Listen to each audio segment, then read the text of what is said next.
प्यारे बच्चों, आज समझेंगे डिस्टेंस और डिस्प्लेसमेंट क्या होती है।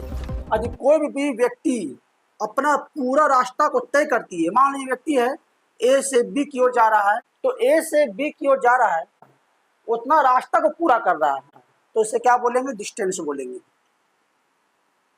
ठीक है, डिस्टेंस क्या होता है? एक स्केलर क्वांटिटी हो जाती है, याद रखिएगा, डिस्टेंस स्केलर क्वांटिटी होता है। ठीक है, क्यों होता है? क्योंकि डिस्टेंस का कोई अपना दिशा नहीं होता है, यानी मैग्नीट्यूड और डायरेक्शन दोनों रहा, उसे कहते हैं वेक्टर क्वांटिटी बोलेंगे। लेकिन इसमें डायरेक्शन ना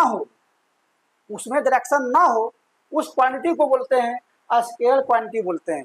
डिस्टेंस का कोई डायरेक्शन नहीं होता, दिशा नहीं होता, इसलिए ये स्केलर क्वांटिटी है। डिस्टेंस दोस्तों हमेशा जीरो नहीं होगा, ये हमेशा पॉजिटिव होगा। डिस्टेंस नेगेटिव नहीं होगा, हमेशा पॉजिटिव होगा, जीरो नहीं होगा दोस्तों, और ये स्केलर क्वांटिटी होगा।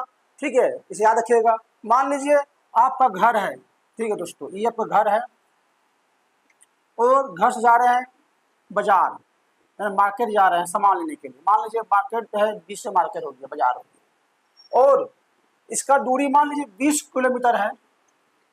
अब गए, ठीक है, घर से बाजार गए, फिर बाजार से फिर घर आइएगा दोस्तों, तो 20 + 20 आपका 40 डिस्टेंस हो गया, 40 डिस्टेंस हो गया। ठीक है, अब इसके बाद देखते हैं डिस्प्लेसमेंट क्या होती है।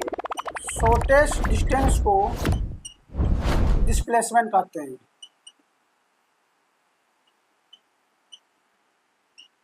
ठीक है, देखिए मान लीजिए कोई पर्सन यहाँ पर है ए, यहाँ से यहाँ जा रहा है, तो रास्ता है ए से बी की ओर जा रहा है।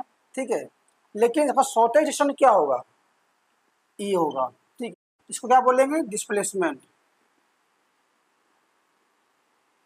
शॉर्टेज डिस्टेंस ए बी को ही डिस्प्लेसमेंट कहेंगे, ए बी को ही हम लोग डिस्प्लेसमेंट कहेंगे, और ए और ओ और बी को बोलेंगे डिस्टेंस बोलेंगे। ए ओ बी को डिस्टेंस बोलेंगे और ए बी को डिस्प्लेसमेंट बोलेंगे, क्योंकि शॉर्टेज डिस्टेंस है। मान लीजिए डिस्प्लेसमेंट दोस्तों, अब इस पॉइंट ए से अब चलते हैं, ठीक है, अब फिर उसी जगह आ जाते हैं। यदि प्रारंभिक बिंदु से फिर उसी जगह पहुंचते हैं, ए में से चलना शुरू किए फिर ए में आ गए, तो उसको क्या बोलेंगे? डिस्प्लेसमेंट क्या होगा? जीरो हो जाएगा, क्योंकि डिस्प्लेसमेंट जीरो होगा। जिस पॉइंट से चलना शुरू किए उसी पॉइंट में आ गए, तो डिस्प्लेसमेंट जीरो हो जाएगा। ठीक है, मार्केट गए, ठीक है, बी मार्केट है, फिर इसी पॉइंट में हम लोग आ गए, तो इसका मान लीजिए कि 20 किलोमीटर है, तो डिस्टेंस क्या हो जाएगा दोस्तों? 20 + 20 40 किलोमीटर। लेकिन डिस्प्लेसमेंट इसका जीरो हो जाएगा, डिस्प्लेसमेंट जो है जीरो हो जाएगा, क्योंकि जिस पॉइंट से चलना शुरू किए आपस उसी पॉइंट में आ गए, इसलिए डिस्प्लेसमेंट जीरो।